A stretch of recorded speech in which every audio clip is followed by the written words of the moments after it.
All right, welcome to the Hartsville Football Coaches Show. I'm Morgan Prayer alongside our head coach, Coach Burt Newton, and Coach. Good win against Athens.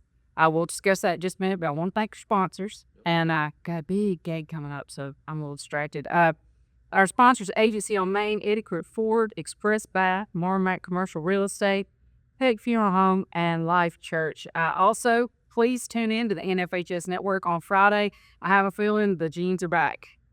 Oh, wow. Yeah, we got a post about lucky jeans, so they proved lucky Friday. Hey, wear 'em. Let's go. Let's go. Come on, David Evans. Let's go. Let's go. Well, 7-0, that's not bad. I'll take it. 28-14 win over, and Athens was a big rival when I was here. They still are. They're always in our region. Your thoughts? I mean, great football team, great coaching staff they have, and great players. We hadn't seen skill guys like that in a while, and it showed on that first drive. We had a hard time getting on the ground, tackling them, but I mean, credit to them. They had a great scheme, and they were ready to go and got their place. But our kids rose up in the second half, took over. Really proud of our guys. Well, and you let me run in the next question. I appreciate that. The offensive question, I asked Coach Prater about that, but I've heard you say more than one time on the sideline, on to the next play, on to the next play. And how important was that for the offense with I handed Coach Prater a yellow flag? We had a lot of them. And some of them were not real. I mean, especially like that delay game when they hadn't even started the play clock, right? Yep. Little things like that. How important was that for our guys to be resilient? I think it's the attitude you have to have on the sidelines. If we can't keep our composure as coaches on the sidelines, how do we expect our kids to do it? Because they're out there playing, and it's an emotional game, and we got some kids that play really good when they're highly motivated by their emotions. And so, but at the same time, as men and coaches, we have to be level-headed and make sure that we show a good example for how they should act, post-snap, pre-snap. Now, during the snap, let's go get it.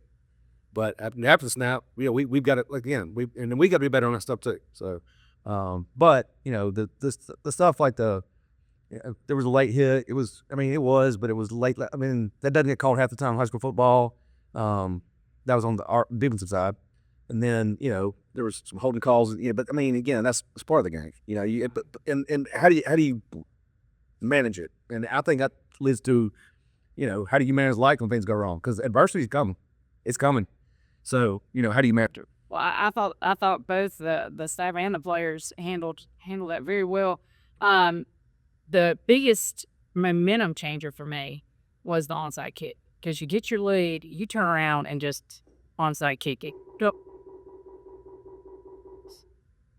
not used to having this. All right, I'll just start right with that last question. Go. All right, Coach, the biggest momentum changer for me was the onside kick. It seemed to just kind of put the win in, check the box, put it in the win column. So what can you tell me about how you're going to call that up? I think you talked about it at the lunch and learn.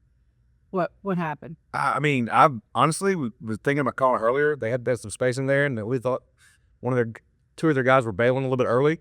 And so as soon as we got the 15-yard penalty from them, I think they got it for hitting our unprotected snapper with his head down. It's a 15-yard penalty, and Coach Prater actually pointed out the first time it happened, and I didn't say anything. I mentioned tip side judge, but I didn't say anything. And then it happened again. Then Coach Prater about went nuts on it. So that's illegal. They can't do that. And then I went to Don right at halftime, the head guy, and I said, "Hey, listen, tell your umpire they are hitting our snapper with his head down." And sure enough, they did it again, and they calls it. So we get the 15 yards. So I'm almost glad I didn't say anything earlier, because it happened at the exact right time, right? So we had just scored, and then I said, as soon as we hit it, I come to the phone and I said, "Coach Lang," I said, I mean, not Coach Lang, excuse me, Coach Miller, I said, "We're going to surprise on side." I said, "Coach Lang, y'all gonna be that long. We're about to get this thing." And next thing you know, we do it perfect. Michael's perfect. The guys that were in there, I think it was Malik and Austin that kind of shielded it off, were perfect. The timing was perfect, and then our offense took it there and stuck a nail in the heart, and that was that was the end of the ball game. Right. The Eddie Pruitt Ford co-players of the game. Usually when I talk to you, we pick one guy, and I said, hey, these guys have already been on the coaches show. You said it doesn't matter. They showed out. So tell us what they did. How'd they end up with? I'm not sure about the stats. I'm sure Coach Lang can tell you when he comes on here with them in a minute. But I think Jaheim was over 120 and rushing, and Jaden was, I think he was around 80, 70 or 80 maybe, but then he also had a bunch of yards out in the backfield catching the ball. And they both did a great job blocking too. We're starting to let Jaden be kind of almost in a fullback role which is, if I'm a defensive coordinator and that guy's in that role, that's scary because you have to account for him, and it's a tough look there. So again, but proud of both of them. They did so great. They went on a visit this weekend to UNA, recruiting visit, and went up there together with Dalton Buntain, your guy, and so proud of them, and just happy for their success. Well, let's talk about Jasper. The schedule is getting tougher week by week. It was almost like you scripted it. You know what I'm saying? No. But I know you didn't. But you see where I'm going with that. We've been talking about this. Is this the most important game of the season? Or I'm just being dramatic? Because, we win this thing, you're guaranteed a host spot in the playoffs. You don't, things get real serious real quick. Well, it's the most important game of the season because it's the next one. Right. But also, Jasper's a really good team, and it's going to be a big challenge. And it's the type of team you got to be able to go on the road and beat in their place with their refs and everything that goes with that, and overcome everything that's going to be, with their fans and everything else, right? It's a tough place to play. Coach Reeves and them do a heck of a job coaching. I know both the corners on both sides are really, really good, and but if you go try to make a run of this thing, that's the team. That's the type of team you got to go on the road and beat. So we're looking forward to the challenge. I really can't wait. Well, and I was going to ask you, our record against Jasper is 12-6-1, with Jasper holding that lead. They beat us 12 times to our 6 losses. The last time our team played Jasper for varsity football was 2010. Okay. Were you part of that crew? No. No. Okay. We played Jasper last year. You played them, not in, well, like. At Jasper. Yeah. I was not. My bad. I will say this. I think 2001 or 2, I was like 20 years old, and my dad was coaching Homewood, and they were at Jasper, and I was coaching middle school football. So on Fridays, like most of the time, I'd go see them play. I know that game was gonna be a good game, and we went up there, and they beat Homewood, and it was in Homewood that year won the whole shooting match. I think I can't remember the year, but anyway, went 13-2. But one of the losses was to Jasper. It was their place, and I'm a 20-year-old, so I'm going nuts about the official, whatever. So it is a very tough place to play. And it is. Yes. Oh yeah, absolutely. All right, we got one more question for you, and then you can take off and go to practice. April Forward fan question of the week. Our starters haven't had to play really full games until the last couple of games. What does conditioning look like this week, especially with them not being in school for 2 days? Well, we're going to live both days, Monday and Tuesday. We're going to meet. We're going to walk through. We do everything we'd always do, no matter what. And the pace of our practice is our conditioning.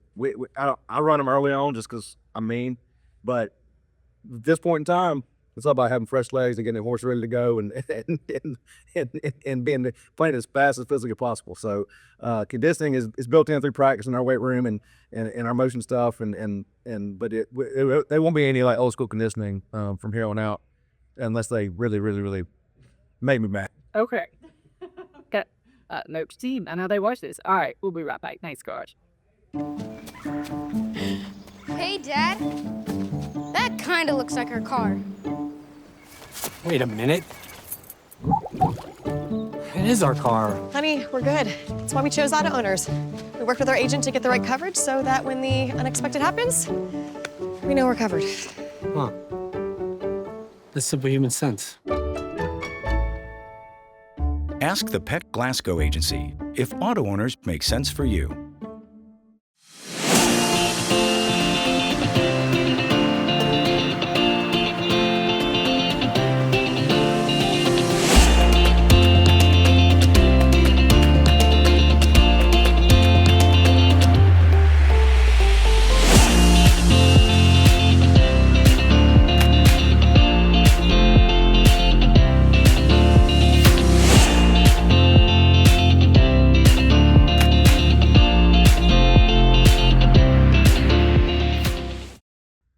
All right, we're here with our co-Eddie Pruitt Ford players of the game and our co-offensive coordinator. We got Coach Will Lane, Jaheen Pruitt, Jaden Morris. And guys, congratulations, great performance against Athens. First question I have, I posted a photo this weekend of you guys visiting UNA. How was that?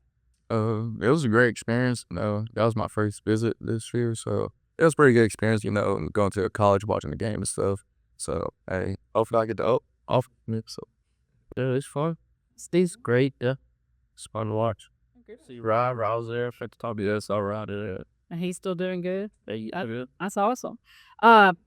You guys are co-players of the week, so let's go through your stats. Coach, you can correct me, but I tried to pull them off the stat sheet. Jaheim, 19 carries for 126 yards, 2 touchdowns. Jaden had 15 carries, 84 yards, 1 touchdown, 4 catches for 29 yards, but it said it should be 54. You want to tell me what that's about?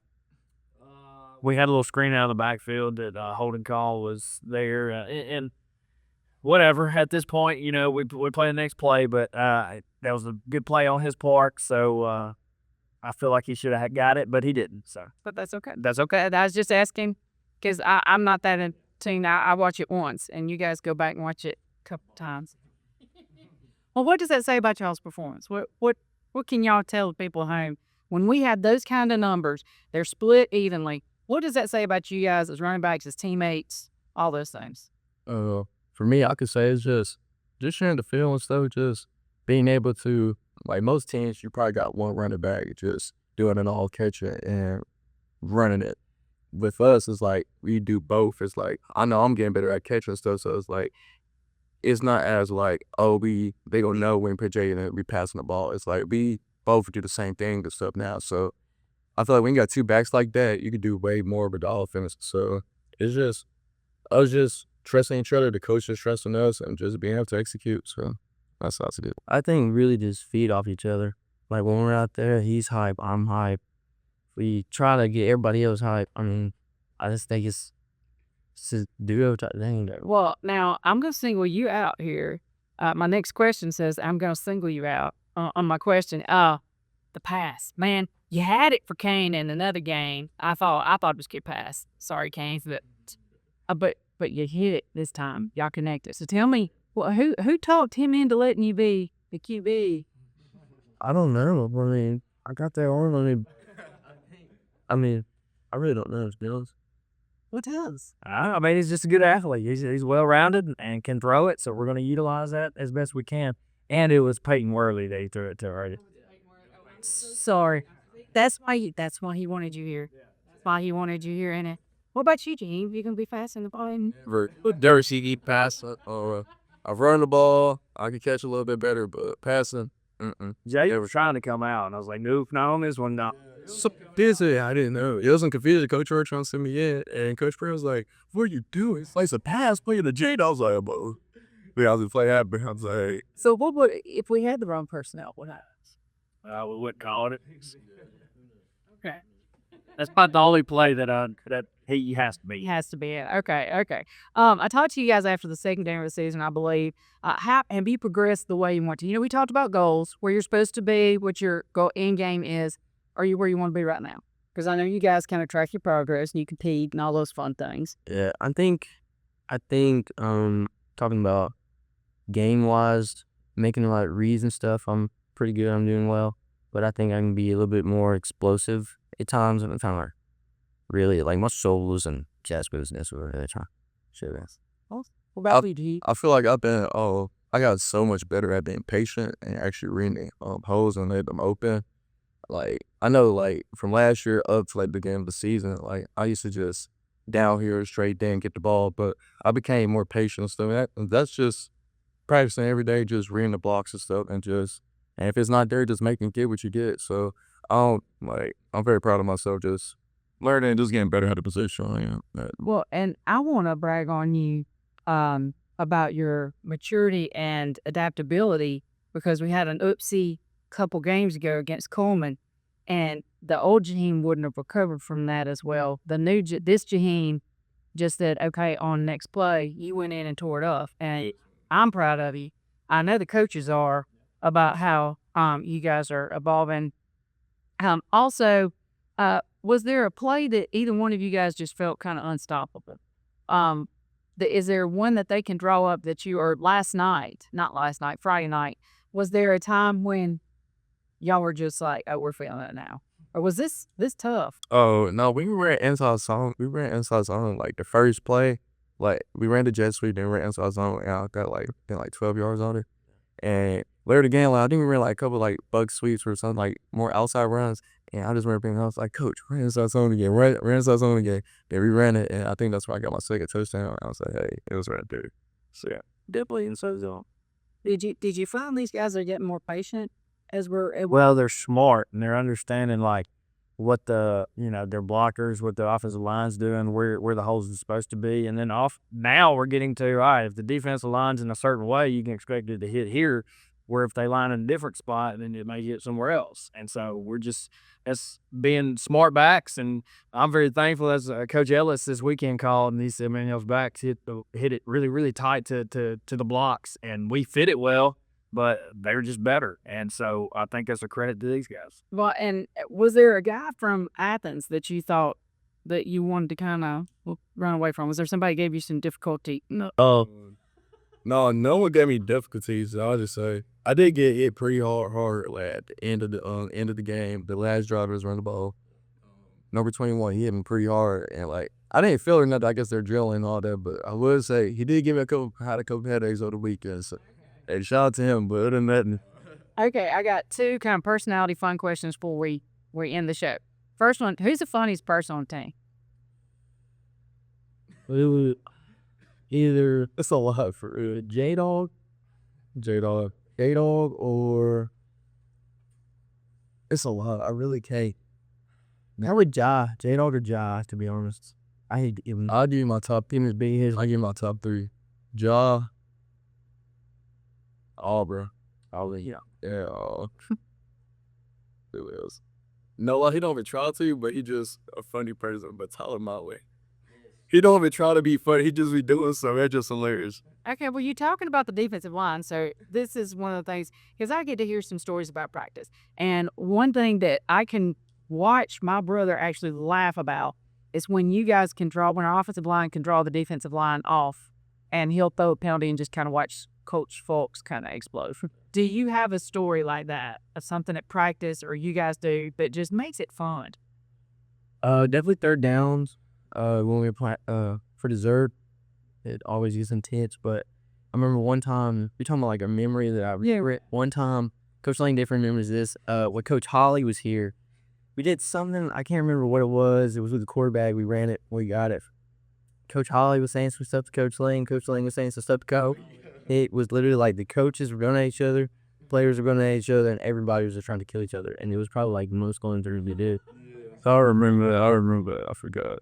But for me, like good memory, it's probably not very good, but I don't know. It was just a tense moment. I just love that energy. It was that first practice week of Austin this year, and a lot of fights happened, but we got pretty intense. But it's just, I don't know. That's just the love of the brotherhood. It's like we both weren't sure to win so bad, so it's just like That's what I'm talking. that's the type of team you gotta have. It's like, Well, now when I asked the question, I saw his eyes light up. What do you have? This bunch is like they can drive you crazy sometimes, but there is no doubt that when it's when you got to compete, these guys will compete, and I absolutely like that. I know on Friday nights we may not be the most talented team, but I know this: they're gonna get after it for 4 quarters, and I absolutely love watching them play. So, Well, I appreciate it, y'all. Good, congratulations. Good luck this week. We'll be right back. When it comes to college sports, whether it's football, basketball, baseball, or softball, Hartselle is pretty much a town divided. But when it comes to our hometown athletes, we are all Team Tiger, and at Agency on Main, we want to be your hometown real estate team. Whether you're buying or selling, residential, commercial, land, or auction properties, trust the professionals at Agency on Main for all your real estate needs. Go Tigers!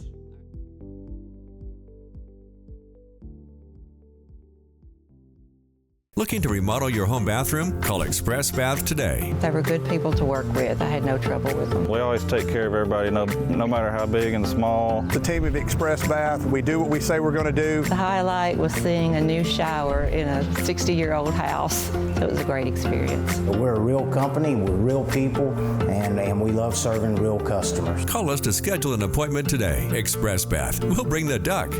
Alabama owned and Alabama loved.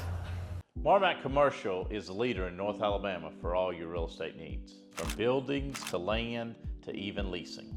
Mark and myself have years of experience handling all the different types of commercial deals. While we focus mainly on commercial real estate, the agents at Marmac Commercial even handle all your housing and residential needs with their partner and staff lead by Morgan Jones. I am Shane Odom, and we would like to thank you for your past and future business with Marmac Commercial Real Estate.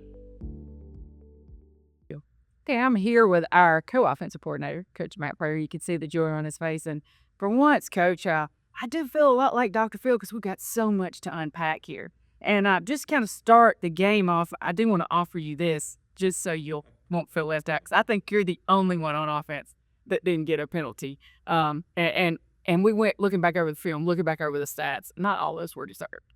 No, they weren't. They weren't. You don't have to keep it like this.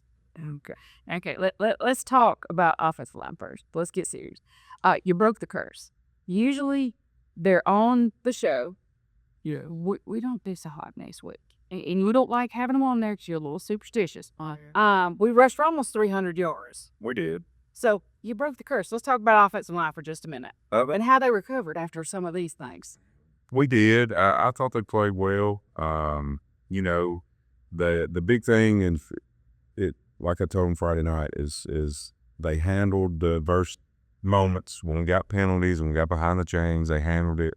Handled pressure on third downs, on some of the passes. So, you know, that's going to be big moving forward in the next couple of weeks. So, but yeah, I thought overall for the type of game it was, the being on the road, being in a must-win type game, I thought they handled it well. So well, and like I said, it would be easy to lose your cool in some of those situations, but I thought they did. Yeah, I'm not a coach, but I thought they did pretty well. Carter Lee, let's talk about him and his resilience. Threw his first pick of the season. You know, he's made it all the way to week 7 before he throws his first interception. Way he is, I've been around him in my class a couple years. He's just kind of like a duck on the water. He's just chill, moving through. What can you say about how he can recover and perform, and you just really don't notice this on to the next play? well, I think that's what you said right there. He doesn't get rattled.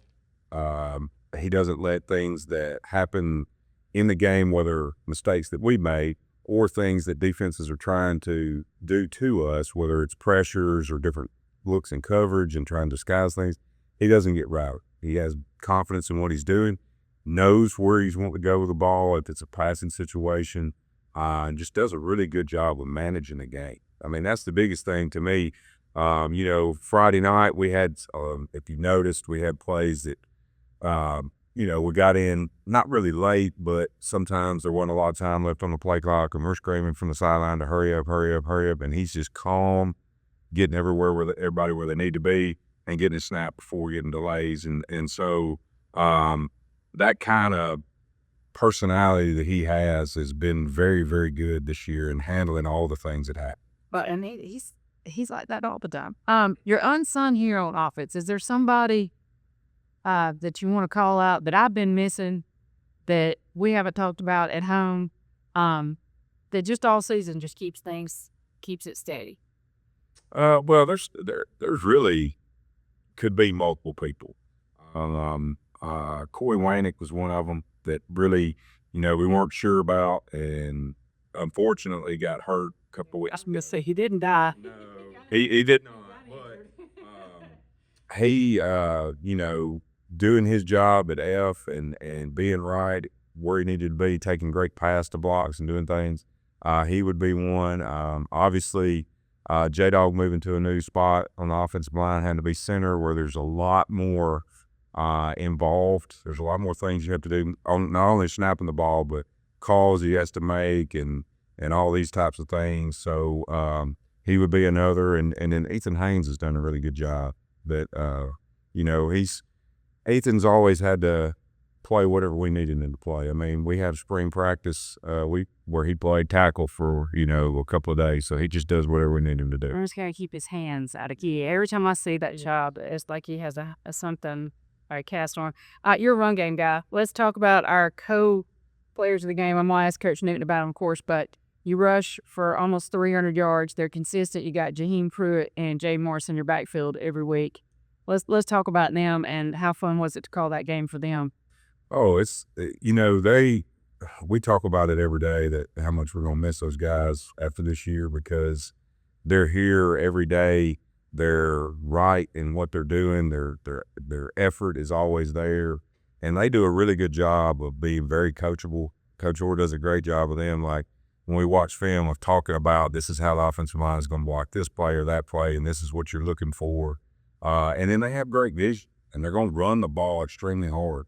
You know, they make it hard on the defense to tackle them because they hug down blocks so tight. So we don't have to create a lot of space. They can find the smallest hole and get north and south in it, and it works. When they're so unselfish with your both of them. I really love. I got one more statement / question. I have student, had my class for a couple of years, and you know I like to pester y'all with something going on, but he has always said, "You just watch for me. I'm going to be part of a jumbo package. I'm going to be on offense." That's Mr. Dalton Buntain. I saw him line up. He warned me. He said, "I'm going to be out there." Tell me what he's doing out there and why we finally. Well, he is actually. He mentioned it last year to be on offense, and in our jumbo package, we're putting some bigger bodies up front, tight ends, and you know, we asked him did he want to do it, and he was very excited enough to say that before the game he's like, because he's actually been over there a couple of weeks, and he asked me before the game. I said, look, when you come off the field on defense, go to the tents, get whatever you need from the film or whatever the coaches need to tell you, and then you can just come up there with offense. If we need you, I will send somebody to go get you. Coach Newton said we would be one play into a drive, and he's I'm ready. Y'all be ready. So, needless to say, he is very excited, and he did a great job Friday night. He blocked very well, especially for the amount of reps he's getting, and it being in only one package. He did really well. Awesome. Well, you're off the hook. Great job. All right, we'll be right back.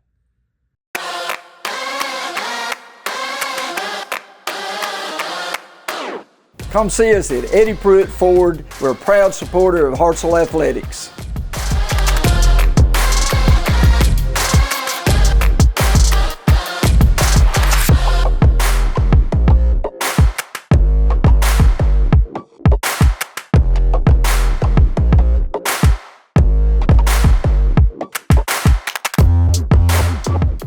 Okay, we're here with the defensive segment of our show with our defensive coordinator, Coach Cole. Coach, it's glad to have you. I'm glad to have you back. Good to have you back.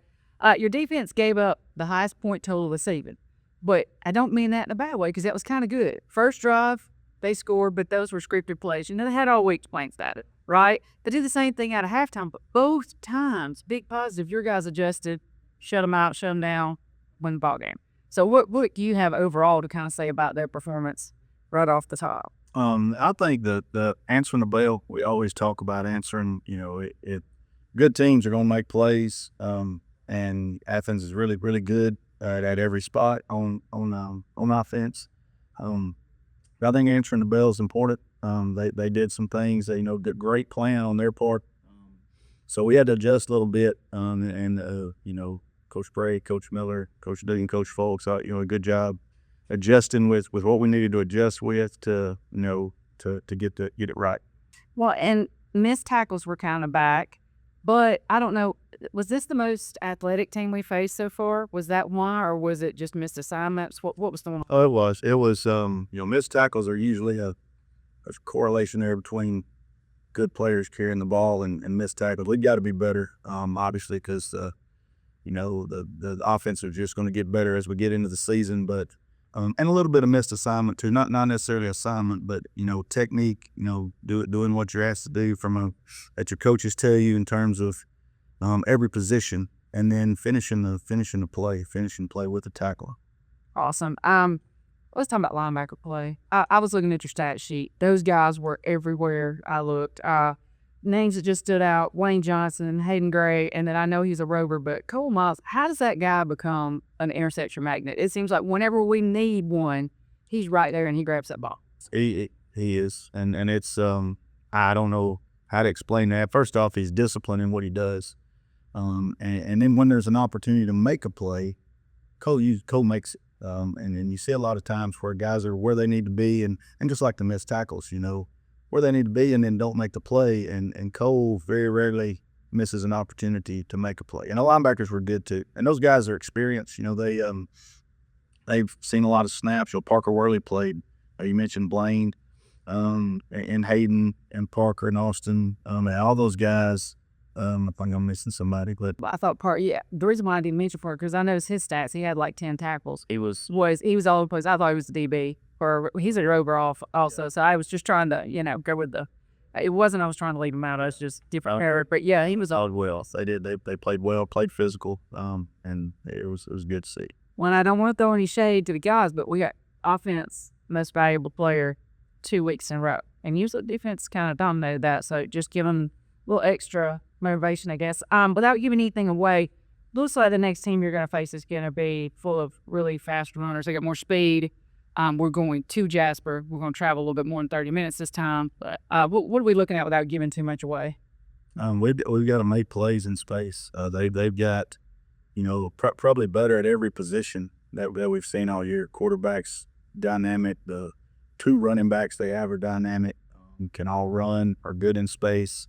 All the receivers are really good, and it's the best offensive line. They're huge up front, and they know what they want to do on offense, and they've got the guys to execute what they want to do. So we'll have to be sharp in execution and discipline, be where we're supposed to be, and absolutely got to finish plays and make tackles. I appreciate you showing up. It's ball break for everybody, and we're all here. Appreciate it. All right, thank you so much. We'll be right back. We really do have the coldest bed out there. It has fans in it. I sleep on it every night. I want to sleep like I'm at a 5-star resort. Many of you know that my chiropractor stands behind me. This bed is the reason why. So restlessness has 0% and wait.